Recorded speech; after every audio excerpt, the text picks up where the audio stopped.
Welcome to yet another edition of the Mr. Sitter podcast. I am Anthony Locascio. Thank you for being with me. What an evening's worth of action we had last night. Possibly, if I dare say, the best quartet of matches we've had in the group stage so far. Just four really good matches, including two matches that Martin Tyler described on commentary as World Cup classics. The mileage on that may vary depending on who you are, but we'll get to that in a little bit because some other shit happened very recently that we got to chat about because it's proper football stories. I would be so remiss and so just not true to myself to not start with the fact that as of about 2 hours ago, the Juventus board of directors have resigned. All of them. Even the ones that hate each other, like Andrea Agnelli, the former president now, and Pavel Nedved, Ballon d'Or winner, and the incumbent vice president, they didn't get along. They were not buddies, even though they've been working together for the better part of the last 13 years. The fact that both of them and the rest of their compadres have jumped ship. What's going on, guys? What's going on? CEO Maurizio Arrivabene, who some of you will know from the Ferrari Drive to Survive Formula One documentary, which I haven't seen because I don't want to become obsessed with Formula One like the rest of you fucking basic bitches. But he's going to stay in. He's the CEO. He's not technically in the board of directors. He's going to see them through this period, whatever the fuck that means. I'm terrified. Morbidly intrigued, and the mystery of what's going to happen next is huge. This could be a gigantic scandal that's about to break, who knows what's about to happen. I'm flush with excitement about this situation. Forza Juve forever. The other thing that happened overnight, which the internet is feeling all the things about this. Boxer. Former world something champion. I know because I listened to the Joe Rogan Experience between 2018 and 2020. So I've heard of Canelo Alvarez. He is Mexican. He is responded to a video where the Argentinian players are celebrating in the dressing room after defeating Mexico, and there's a Mexico jersey on the floor, and Lionel Messi looks like he's sort of kicking it. Now, you look at the video, his foot just kind of moves towards it, and he's just like just grazing it with his toes, and it's moving over a bit, and you see other shit on the floor, and nonetheless, Canelo Alvarez has responded to this: you've disrespected our jersey, you've disrespected our flag, and he said, Messi, he better pray to God I don't find him. Fabregas has come out on Twitter and defended Messi and said, you don't know the person, you don't know the context, you don't know what it's like, there's no disrespect intended, shit's always on the floor in the changing rooms and they're just celebrating a victory. That may be the case, but even if Messi was just like kicking the jersey or whatever, you better fucking pray to God you don't go anywhere near the greatest player of all time, because no one gives a fuck about boxing, bro.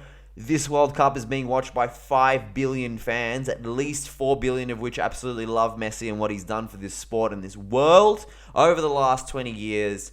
You best not go anywhere near him, bro, because we may not be able to fight you individually, but you don't want 4 billion people coming at you to take you down, Canelo Alvarez. I bet you could probably get through about 20 before you get fucked, man. You leave Messi alone. You don't go anywhere near him, bro. Go after Ronaldo. You pick the wrong muchacho to go after, bro.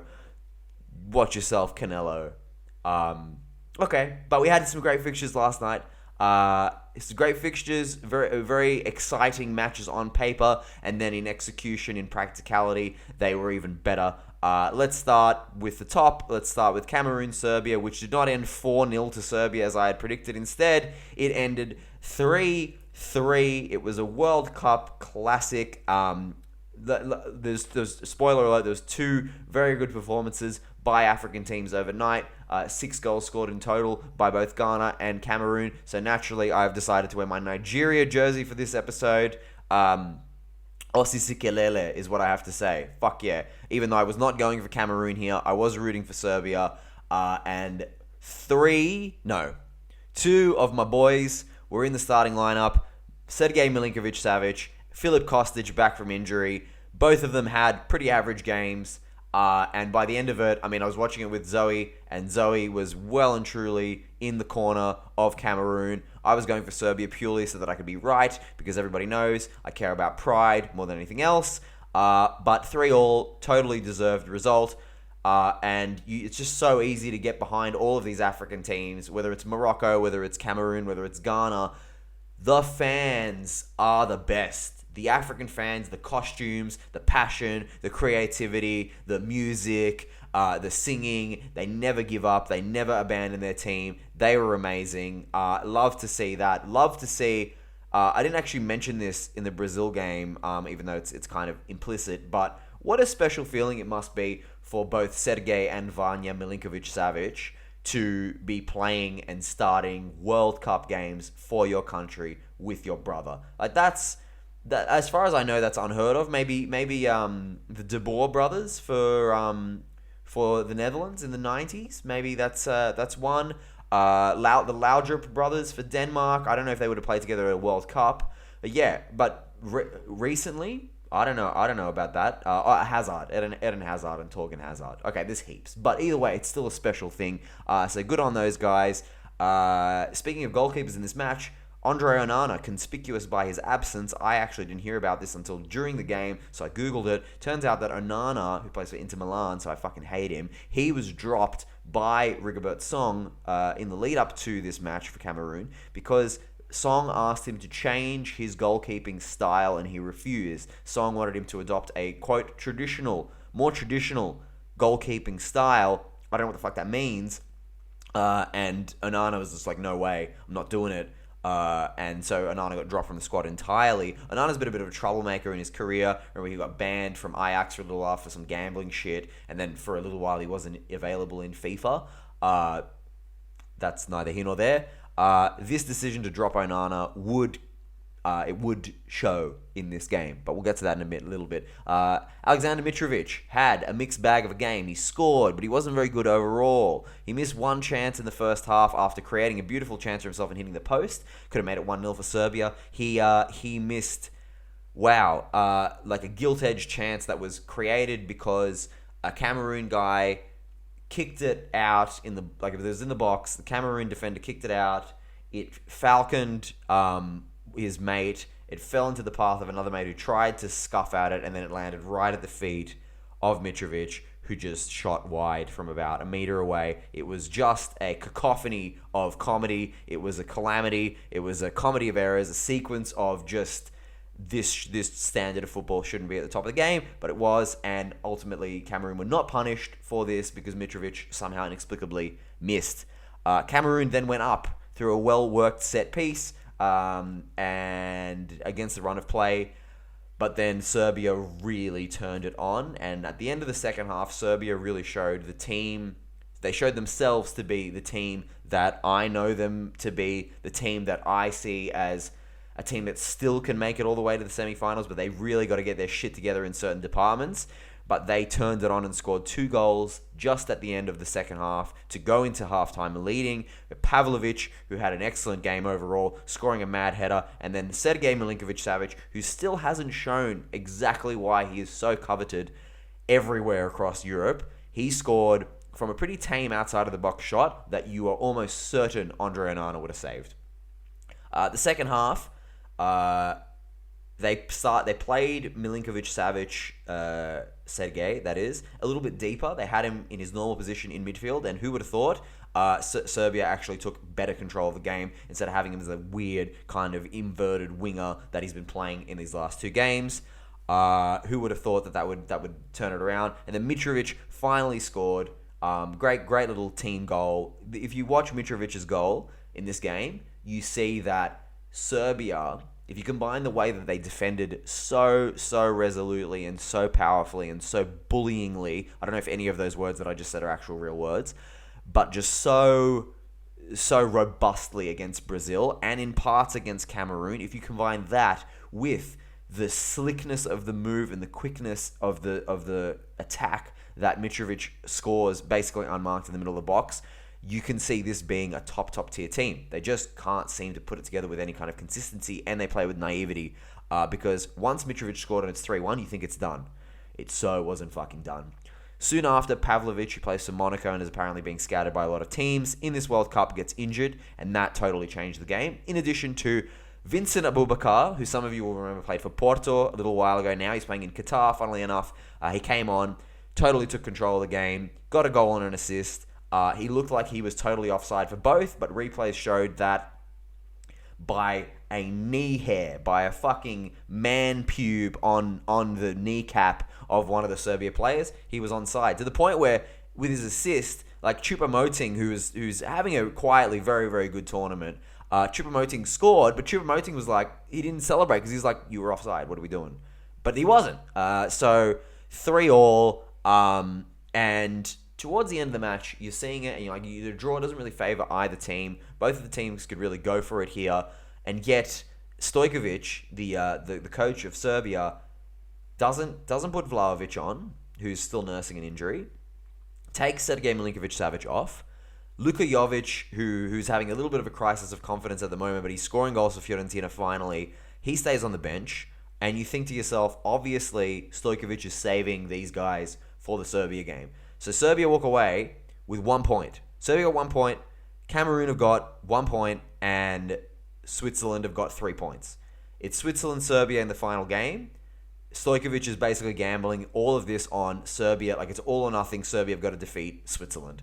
It's going to be a cracker game. Defeating Switzerland, I predicted would be quite easy for Serbia because they'd come in with the cushion of having absolutely smashed Cameroon in this game. They do not, and I am not so certain that they will defeat Switzerland because, as we found out a little bit later on, Switzerland are really, really fucking hard to beat, as they always have been, but we'll get there after we talk about Korea-Ghana. Another match that I thought was going to be excellent, and it did not disappoint. 2-3 to Ghana. I was actually so impressed by South Korea going into this. For the first 10 minutes, they absolutely dominated Ghana. First 10 minutes, couldn't get the ball on them. I realized that I've totally slept on South Korea. I thought they were Heung-min Son, Kim Min-jae, and the rest. And on paper, they totally are. But in execution, they are everything Japan wishes they were. They were the slick, kind of very quick Asian passing moves. Plus, they had robust, strong players. They absolutely dominated Ghana in the first 10 minutes. Ghana barely got a sniff. And anytime that Korea lost the ball, they would foul the fuck out of the Ghanaians. They would bully them. They would make sure that Ghana didn't build any kind of a rhythm. So they looked really, really good. And I thought, this is going to be a fucking massacre. So South Korea are going to absolutely smash them. And then Ghana scored. Out of absolutely nowhere. Set play. Ghana scored. And you kind of thought, what's going to happen here? And then Ghana scored again. And you're thinking, cool. And the Ghanaians are fucking losing it in the crowd. And, they weren't good, but they were clinical. They just took their chances. And when you have experienced players like the Ayew brothers who have played in World Cups before, played in plenty of international tournaments, you've got Inaki Williams, who hasn't played for Ghana very much, but he's a very experienced player too. And you've got, got Thomas Partey, another very experienced player. Between Amate and Salisu, you've got, Premier League tenured defenders. And then, of course, you've got Mohamed Kudus, who absolutely everything went through. I did say in my preview to this World Cup, he is raw. He is so talented, but he is raw. And that has not changed. He is still so raw. A tactically kind of confused player. But fuck, is he good, man. And in a World Cup, we've seen it before. James Rodriguez, 2014. It is the staple. It is the example of why it doesn't matter. If you're a raw player, but you're supremely talented in a World Cup against not the top opposition, you can stand out. And that's exactly what Kudus is doing. He scored 2 goals. He scored 1 goal early. He scored another goal that was the winner. Korea in the second half came back. They scored 2 goals. Both of them were very kind of let's just call them un-Japan goals. I'm not comparing Korea and Japan as a racial thing. They have very similar styles in their build-up. The difference is that Korea had the physical edge, and they were able to do it and get it to 2-2. But then, Kudus made the difference again. Juventus have been linked with him. I hope that the board of directors implosion doesn't make us completely out of the race to get him, because he's a wonderful player, and he said that he was a better player than Neymar about a week ago. So I want players with that kind of confidence in the fucking team. Ghanaians have always done well at Juve. Get him in the team, guys. Get him in the team. Kudus, my man. Big grudge matches coming, boys and girls. Big grudge matches coming, because the final game of the group, we'll see Portugal take on Korea. We'll talk about that in a little bit. Then it'll be the grudge match, the history between Ghana and Uruguay. Luis Suarez being the piece of shit that he has historically been. Basically, it's winner take all between Ghana and Uruguay. I don't see Korea being able to beat Portugal, and I want Ghana to win so badly. I want Ghana to gain retribution for what happened in 2010, and I think they can do it, because Uruguay don't look very good. Really looking forward to that game. That's the clear standout from this group in the final round of fixtures. But we're going to talk about that in a little bit, because we've got to go to Brazil, Switzerland, 1-0. Brazil, they no Neymar, but they were still good. They were still good. I said to you guys that this game was going to prove the degree to which Brazil are a cut above everybody else. And they are. Like, I know that they laboured. This was a harder match to watch than the other two. They laboured to defeat Switzerland. But everybody's going to labour to defeat Switzerland. Switzerland are so annoying. Switzerland are the most annoying nation in the history of the World Cup. They're just so hard to break down. They're so hard to beat, because they make it so they're a difficult team to play against. And yet Brazil handled them quite comfortably. Vini Jr. scored a goal that it was ruled out because I think Richarlison was offside in the build-up, but Vini, his run and his finish is just like, you've got Neymar, but you've got like a player that's almost just as good as Neymar, and then you've got your Richarlisons, your Rafinhas, your etc. etc. Like, when Neymar comes back after the group stage, they're going to be so much more powerful for it, but even without him, they could probably still win this World Cup.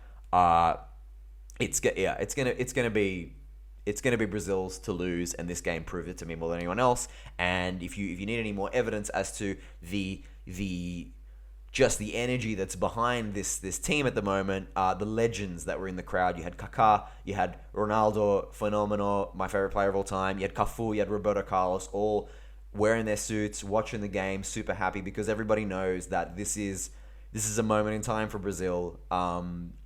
I would actually be sad if they don't win it. This is theirs. Everybody else is gonna take a chunk out of this World Cup. You're gonna have stories that people are gonna remember. You're gonna have players that are gonna break out. But this is Brazil's to win, and they will. So Godspeed to them.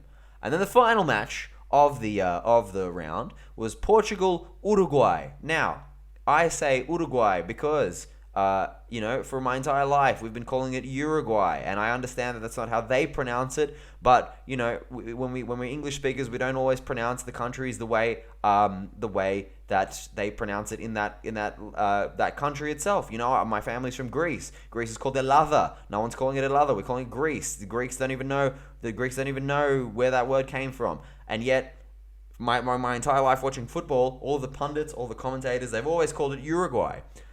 But for whatever reason, everyone has endeavored to call it Uruguay this time. Everyone's all of a sudden become a savant of pronunciation, except for me, with that word itself. The commentators, Craig Foster, Uruguay. Okay, so we're calling it Uruguay now. Either way, Uruguay lost 2-0 to Portugal. The first thing that I noticed about the starting lineup was that you had Pepe and William Carvalho coming in.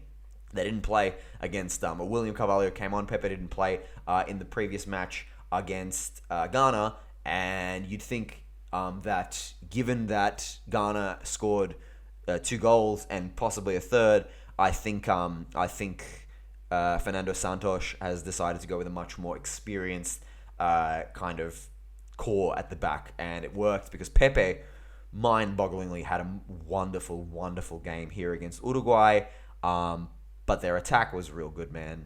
Even though the black hole of Ronaldo was lingering, the movement, especially in the first 15-20 minutes, the movement and the speed of passing among Portugal's attackers was exceptional.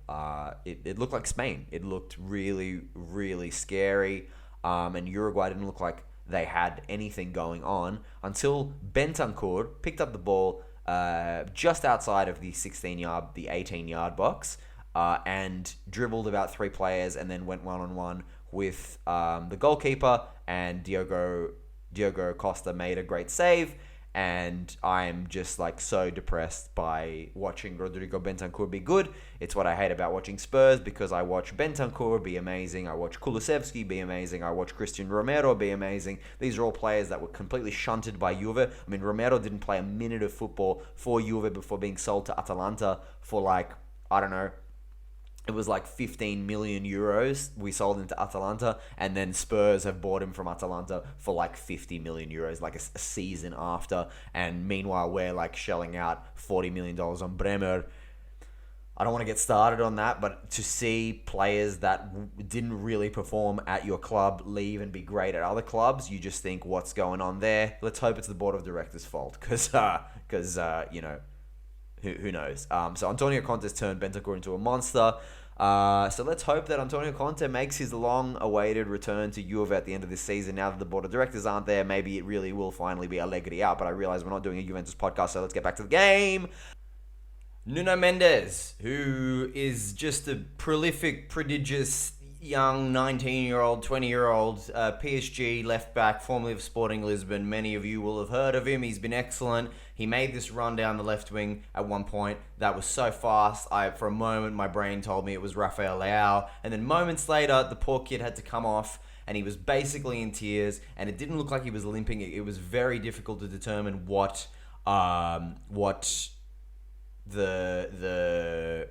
the injury was, but it looks like he might be out for the tournament. He was replaced by Rafael Guerreiro. That's kind of sad. Bruno Fernandes, just like the histrionics that this guy participates in, like anytime there's something, he's just whinging. The face that I have of Bruno Fernandes in my head is just him going, ah. And frankly, like, I don't remember, other than when he first came into Man United when they were just dog shit and him just being a decent player was like, would blow the world away. I don't remember him doing anything great. But that's what I was thinking at halftime, but I was proven to be wrong. This is the 17th game of this World Cup so far that has ended 0-0 at halftime, which tells you everything you need to know about this World Cup. What tells you even more that you need to know about this World Cup is that a streaker ran on to the pitch. You barely saw him because the cameras are instructed to absolutely not pay these people any attention. He was wearing a Superman jersey that had Save Ukraine underneath it. He was waving a LGBT, like a rainbow flag, as he was running, and I think he had one more. On the back of his shirt, he had rights for Iranian women. Iranian women. Never have I seen more of an example of plain please make me famous virtue signaling. This cunt has latched onto 3 of like the hot topics of like, I'm gonna be a fucking hero in this world. Clearly doesn't give a fuck about any of them, because there are so many better ways to make this statement than to just run out. This guy's looking to be famous, and I want them to institute, I think globally they need to institute a law that allows the bouncers to legally beat the living fuck out of any streakers. Like, they cop a massive fine. A lot of these people can afford to pay the fines. This clear virtue signaling fame whore motherfucker disgusting cunt, I want him to get the living shit beaten out of him, but they won't, because like, it'll be seen as a hate crime. So fuck that guy. You don't care about any of those issues. Those issues are extremely, extremely sensitive, extremely important, and putting them on a Superman fucking t-shirt while running through the middle of a football game, not the way to handle it, mate. Fuck you. Fuck you a lot. Of course, Ronaldo has been, the goal has been awarded to Ronaldo. He, like, by the skin of one of his fucking head follicles, he scored. It would be a lot more easy to award the goal to him if he still had the noodle hair that he was rocking at Real Madrid for a little while. But whatever, give it to him. And then the second goal was scored when Gimenez was nutmegged by Bruno Fernandes. And he went down, and as he went down, his hand went behind him to catch himself, and the hand hit the ball, which nutmegged him, and changed the trajectory of the ball within the box. which is as clear a penalty, as clear a handball as I can possibly fucking think of. And all the Uruguayans are like, "What the fuck is going on? Why? How can you give this? How can you give this penalty?" It's like, yeah, it's a handball. That's the clearest example of a handball. You've put your hand in the way of the ball, changed the trajectory, stopped a goal. It's a penalty straight up every single time. And they were saying that, oh, well, how was he supposed to save him? Like, how was he supposed to catch his fall as he went down to slide to block the shot?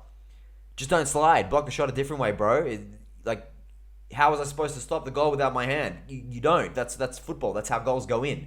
Fernandes then converted the penalty, 2-0 to Portugal. They are through. Nobody wants to play against this team. They're absolutely too stacked. And they will definitely be playing against one of Switzerland or Serbia. Portugal-Switzerland is going to be the worst fucking game we've ever seen. It may well go to penalties, or it may be like a fluky Ronaldo goal that sees Portugal through. So you guys should pray to God, as I am, that Serbia meet their potential and don't they beat Switzerland, okay? Let's all pray. Let's all get together and pray. Tonight, we have the final round of the group stage matches. They've got them simultaneously to make sure that no teams know that they only need a draw to go in. So all the teams that are in the same group, they're playing at the same time. There's 2 a.m. games, 2 6 a.m. games if you're watching here in Australia. And we've got, clearly, in both groups tonight, there is the must-watch game, and then there is I'll have it on the background game. The first round is Ecuador, Senegal, Netherlands, Qatar. Qatar already eliminated. Netherlands will mop the floor with them. Ecuador, Senegal is do or die. Both 2 very, very exciting teams. I'm pumping for Ecuador, as I have been the whole time. Let's go Ecuador. That'll be a great game to watch. And then afterwards, it is Iran, USA, England, Wales. Similar situation, although England are not technically through. Wales are not technically out. They basically are. It's a foregone conclusion. Go Iran. We want Iran to win. I'm watching the Iran USA game. This has been Mr. Sitter. Have a great day, guys. Catch you tomorrow.